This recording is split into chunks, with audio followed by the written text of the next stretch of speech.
Assalamualaikum warahmatullahi wabarakatuh. Selamat pagi Bapak dosen dan teman-teman semuanya. Apa kabar semuanya? Semoga dalam keadaan sehat dan bahagia. Perkenalkan, nama saya Nafa Cindy Aulia, NIM 513. Baik, pada kesempatan pada pagi hari ini saya akan memaparkan materi tentang Islam dan iptek. Baik, untuk materi yang pertama yaitu pengertian iptek dan kaitannya dengan Islam. Ilmu pengetahuan sains adalah pengetahuan tentang gejala alam yang diperoleh melalui proses yang disebut metode ilmiah. Sedangkan teknologi adalah pengetahuan dan keterampilan yang merupakan penerapan ilmu pengetahuan dalam kehidupan manusia sehari-hari. Perkembangan iptek adalah hasil dari segala langkah dan pemikiran untuk memperluas, memperdalam, dan mengembangkan iptek. Peran Islam dalam perkembangan iptek adalah bahwa syariat Islam harus dijadikan standar pemanfaatan iptek. Ketentuan halal dan haram, hukum-hukum syariat Islam wajib dijadikan sebagai tolak ukur dalam pemanfaatan iptek. Bagaimanapun juga bentuknya, iptek yang boleh dimanfaatkan adalah yang telah dihalalkan oleh syariat Islam. Sedangkan iptek yang tidak boleh dimanfaatkan adalah yang telah diharamkan oleh syariah Islam. Oke, next slide, pandangan Islam terhadap iptek.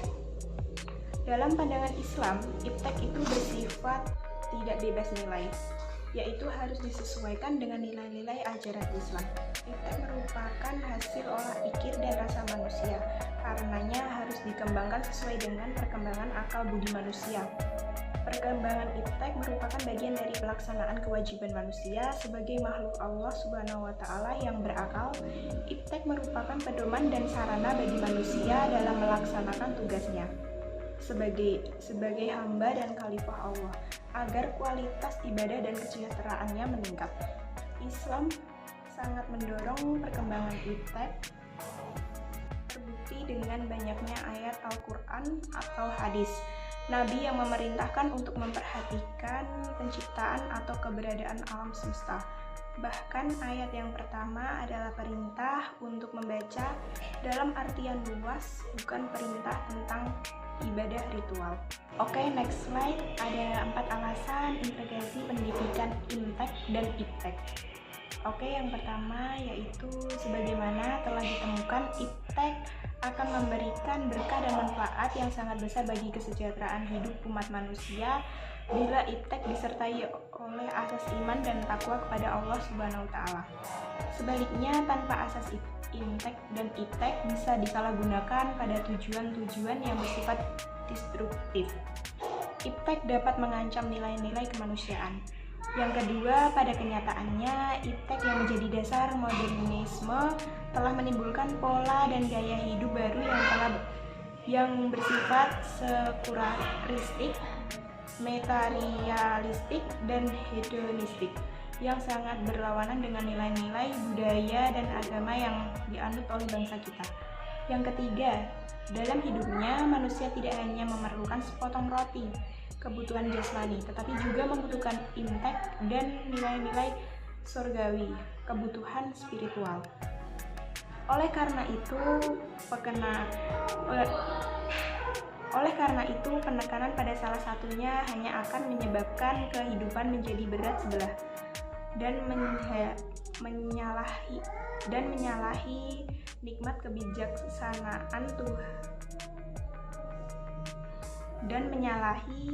kebijaksanaan Tuhan yang telah menciptakan manusia dalam kesatuan jiwa raga, lahir dan batin, dunia dan akhirat. Oke, yang keempat, ada intek menjadi landasan dan dasar paling kuat yang akan mengantar manusia menggapai kebahagiaan hidup. Tanpa dasar intek, segala atribut duniawi seperti harta, pangkat, intek, dan keturunan tidak akan mampu alias gagal mengantar manusia meraih kebahagiaan tersebut. Oke, next slide, yaitu ada dampak positif intek. Di sini dampak positif intek dibagi menjadi 3, yaitu bidang informasi dan komunikasi, bidang ekonomi dan industri, bidang pendidikan, dan yang terakhir bidang politik. Oke, next slide, bidang informasi dan komunikasi. Dalam bidang informasi dan komunikasi telah terjadi kemajuan yang sangat pesat. Dari kemajuan dapat kita rasakan dampak positifnya antara lain: satu, kita akan lebih cepat mendapatkan informasi-informasi yang akurat dan terbaru di bumi bagian manapun melalui internet. Yang kedua, kita dapat berkomunikasi dengan teman maupun keluarga yang sangat jauh hanya dengan melalui handphone. Yang ketiga, kita mendapatkan layanan bank yang dengan sangat mudah dan lain-lain. Oke, yang kedua yaitu ada bidang ekonomi dan industri. Dalam bidang ekonomi, teknologi berkembang sangat pesat. Dari kemajuan teknologi dapat kita rasakan manfaat positifnya antara lain: A. Pertumbuhan ekonomi yang semakin tinggi. B. Terjadinya industrialisasi. C. Produktivitas dunia industri semakin meningkat. Kemajuan teknologi akan meningkatnya kemampuan produktivitas dunia industri, baik dari aspek teknologi, industri, maupun ada aspek jenis produksi. Oke, next slide. Yang ketiga, bidang pendidikan. Teknologi mempunyai peran yang sangat penting dalam bidang pendidikan, antara lain: satu, munculnya media massa. Yang kedua, munculnya metode-metode pembelajaran yang baru yang memudahkan siswa dan guru dalam proses pembelajaran.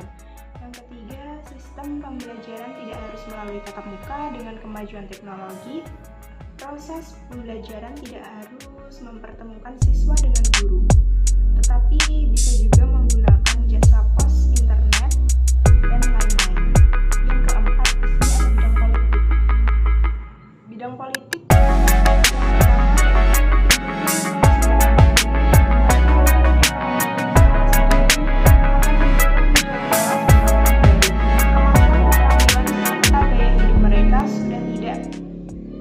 berbeda dengan kelas menengah di negara-negara barat. Yang B, proses regenerasi kepemimpinan sudah barang tertentu. Peralihan generasi kepemimpinan ini akan berdampak pada dalam gaya dan suksese politik yang diterapkan. C, di bidang politik internasional juga dapat kecenderungan tumbuh berkembangnya regionalisme. Kemajuan di bidang teknologi komunikasi telah menghasilkan kesadaran regionalisme. Oke, next slide. Yang terakhir yaitu sikap Muslim terhadap IMTEK. Di sini sikap Muslim terhadap IMTEK dibagi menjadi 5, yaitu yang pertama ada resensif, selektif, digensif, adaptif, transparatif. Oke, yang pertama resensif, kita harus menerimanya dengan bijak. Kemajuan IMTEK itu tidak bisa kita tolak. Yang kedua ada selektif, yaitu setelah menerima kita harus memilih dan memilah mana yang baik dan mana yang tidak. Dengan dasar Al-Quran, hadis, dan sunnah tertentu kita bisa melakukan hal ini. Digensif, yaitu IMTEK tidak perlu diarahkan, tentunya untuk amal, amrut, nahi, munkar. Yang keempat yaitu ada adaptif. Perlu juga kita sesuaikan dengan jati diri kita sebagai muslim yang pasti sesuai dengan dasar Islam. Yang terakhir ada transmitif. Di sini transmitif yaitu kembangkanlah IMTEK untuk menyiarkan agama Islam. Sebagai contoh dengan adanya Al-Quran seluler, Al-Quran digital, dan sebagainya. Baik, cukup materi itu yang bisa saya sampaikan. Sekian presentasi dari saya. Apabila ada tutur kata yang kurang berkenan, mohon maaf. Wassalamualaikum warahmatullahi wabarakatuh.